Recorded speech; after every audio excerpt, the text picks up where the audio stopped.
conferir várias vezes seguidas se a porta está trancada, lavar excessivamente as mãos.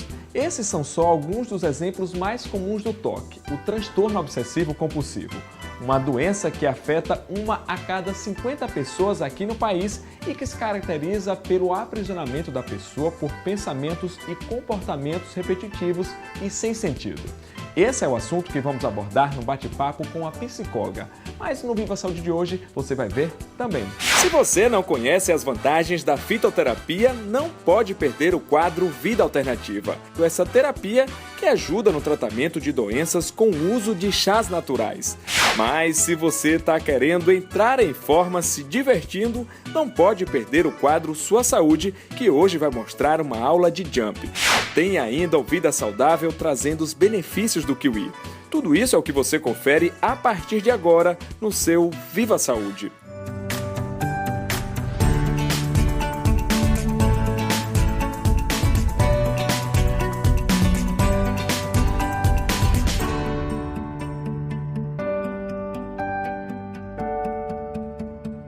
Tinha cerca de 8, 9 anos de idade, quando eu descobri que as manias repetitivas de fechar a porta e conferir várias vezes, a mesma coisa com gaveta, verificar se estava tudo arrumado.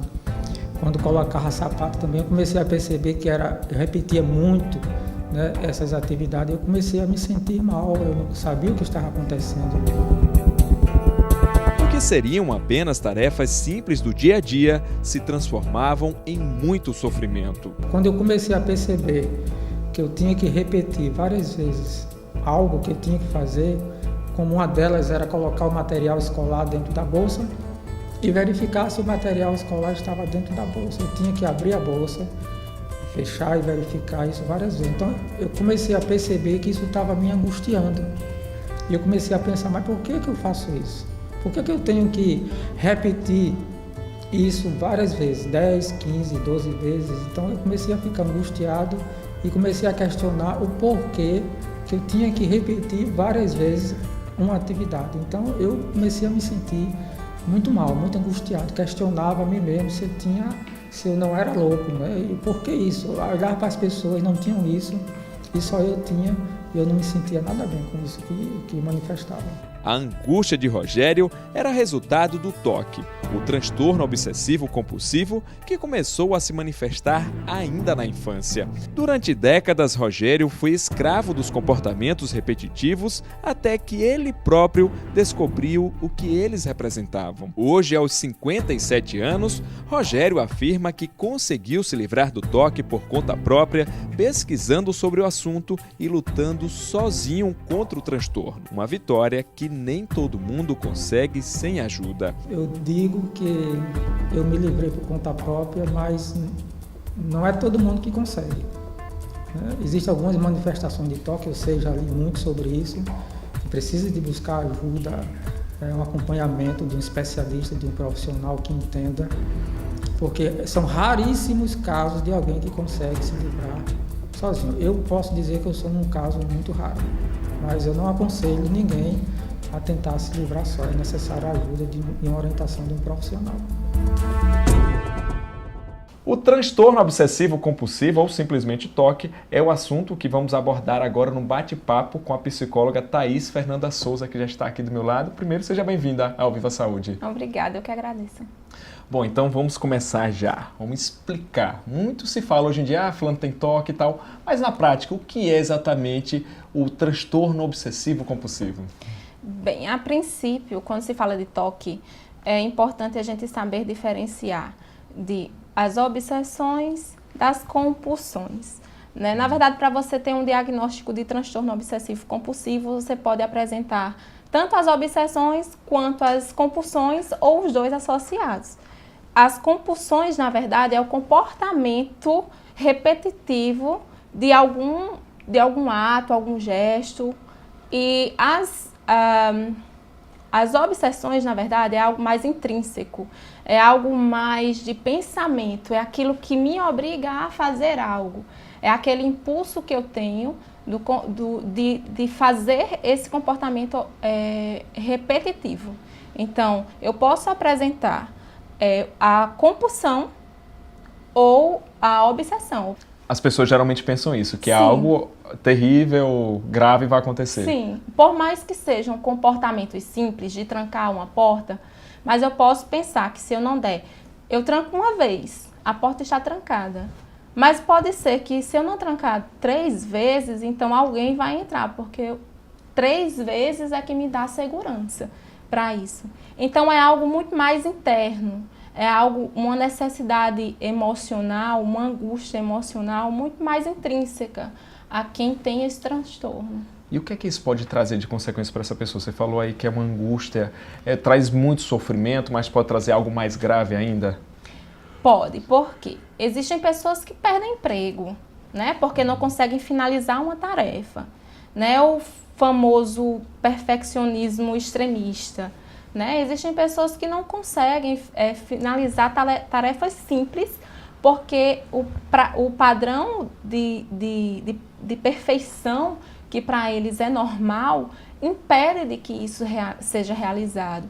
Existem pessoas que têm dificuldades de saúdes físicas, né? Quem lava muito a mão, né? Que precisa lavar mais e mais, que acaba desgastando a pele, corta a pele, fere a pele. Então, existem pessoas que têm danos muito mais graves do que outra, mas geralmente quem procura nos pacientes que vêm ao consultório geralmente quando já está num grau que não consegue mais esconder ou lidar, um grau extremo mesmo, de dano físico ou social. Pode trazer também problemas para a vida social, ou seja, não consegue, às vezes, sair de casa ou se relacionar ou estar em determinado ambiente, ou até no próprio relacionamento, num namoro, num casamento, por essas manias, né, entre aspas, pode também trazer problemas Sim, assim? Porque vamos pensar em um paciente, em uma pessoa que tenha uma mania de limpeza extrema. E tudo tem que ser cozinhado por ela, porque alguma doença muito grave pode ocasioná-la. Então, essa pessoa, ela não vai conseguir se sentir bem em um restaurante, por melhor que seja o restaurante e de padrões de higiene que a gente saiba que se encaixam, mas ela não vai conseguir se sentir bem. Então, não vai sair. Então, são os comportamentos de evitação que também essas pessoas têm. Ou por vergonha do que os outros vão achar, porque isso também é um comportamento recorrente em pessoas que têm a avaliação do outro, né? Porque são pessoas com rigor muito grande. Então, a gente costuma dizer que o toque, ele é uma forma, eu controlo o externo tentando controlar o meu interno.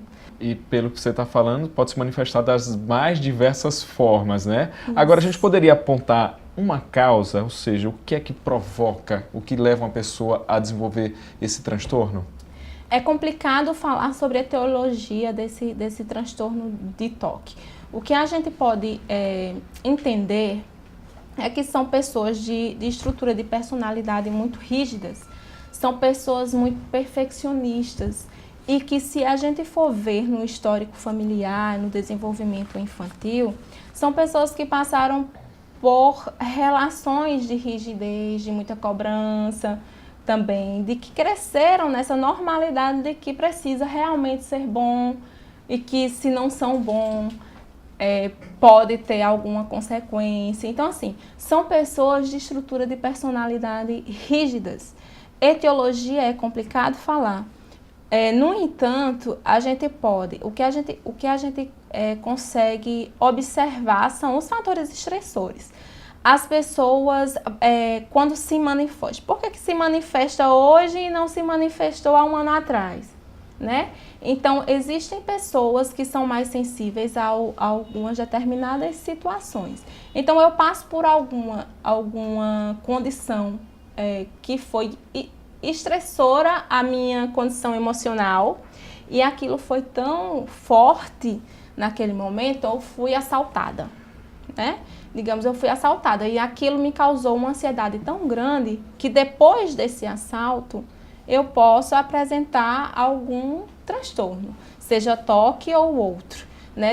Eu falando de fatores estressores. Então, a gente pode falar que existem condições sociais na nossa realidade contemporânea que podem contribuir para a manifestação de qualquer transtorno. Thaís, e o toque? Tem cura ou só o tratamento?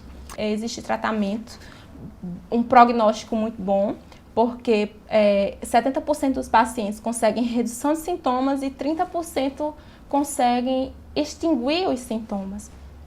Então, falar de cura é complicado, mas de questão de tratamento, nós temos boas condições de tratamento atualmente, medicamentoso, porque precisa de um acompanhamento, dependendo do grau, precisa de um acompanhamento psiquiátrico, né?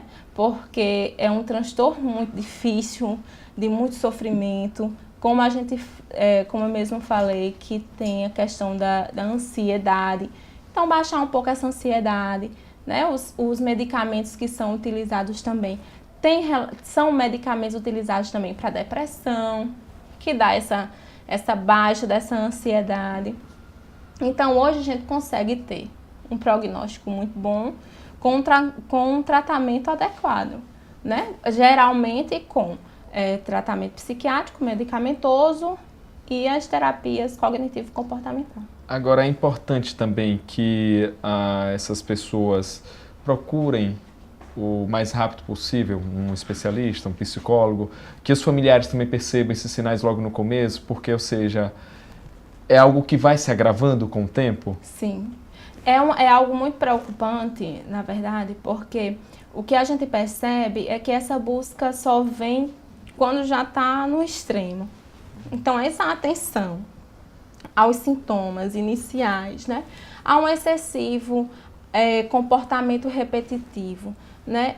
Ao nível de angústia que a falta desse comportamento me causa. Então, isso é algo que a gente precisa estar com um sinal de alerta ligado, né? Mesmo que não seja um transtorno, mas que eu vejo que aquilo me traz um sofrimento, eu preciso procurar um profissional que me traga, que me clarifique esses comportamentos e que me faça refletir sobre mim, né? Fazer esse autoconhecimento para lidar com essas minhas angústias, né? Reconhecer o que é que me incomoda, porque a doença, ela é a manifestação de algo muito mais profundo, muito mais difícil de lidar, né? E que eu não consigo ter contato. Então, no processo terapêutico, a gente vai, ao longo das sessões, a gente vai conhecendo o que causa essas angústias, os fatores. A gente pode até chegar, né, na etiologia da pessoa, né? O porquê que aquele daquele padrão, caso específico, exatamente. Né? A gente pode encontrar por que aquilo é tão importante fazer aquele ritual para ela e lidar exatamente com a angústia primária, né? Então, lidar com identificar a angústia primária é essencial, né? Para ele poder clarificar o seu comportamento. Thaís, para encerrar, eu gostaria que você deixasse um conselho para as pessoas, para que elas, enfim, venham a ter um comportamento que evite a desenvolver um toque, ou para aquelas pessoas que sabem intimamente que tem essa característica, ou seja, corresponde a essas características que você falou, mas que não quer aceitar. Então, qual o conselho que você deixa aí para as pessoas? Saúde, né? Porque, na verdade, cuidar da saúde sempre é bom, né? Faz bem para nós, faz bem para as nossas relações. Se conhecer é muito importante. A gente vive em uma sociedade de muitos rótulos, né? E esses rótulos é que dificultam a nossa própria aceitação. Então, assim, se aceitar é importante, independente do que os outros acham sobre mim. Porque é isso que a gente se depara, com o julgamento social. É o que impede de eu me aceitar e ir até um profissional buscar essa ajuda. Então, eu digo que ficar alerta aos sinais que a gente conversou, né? Principalmente os sinais de intensidade, frequência e prejuízo, principalmente, e ficar atentos a isso, se reconhecer e, na dúvida, é melhor procurar um profissional. Mesmo que não for o transtorno, mas, no mínimo, a gente vai se autoconhecer e só vai trazer benefícios para as nossas relações sociais e para si mesmo. Ou seja, se tem algo incomodando, procura um psicólogo, Procura um né? psicólogo. Ok, Thaís, muito obrigado por sua participação aqui no Viva Saúde. Muito obrigada, eu que agradeço. Bom, mas você não saia daí, porque no próximo bloco a gente vai mudar de assunto aqui no Viva Saúde. Você já sabe, tem o quadro Vida Alternativa, Sua Saúde, Vida Saudável, tem muito mais para você e é claro que eu te espero daqui a pouquinho.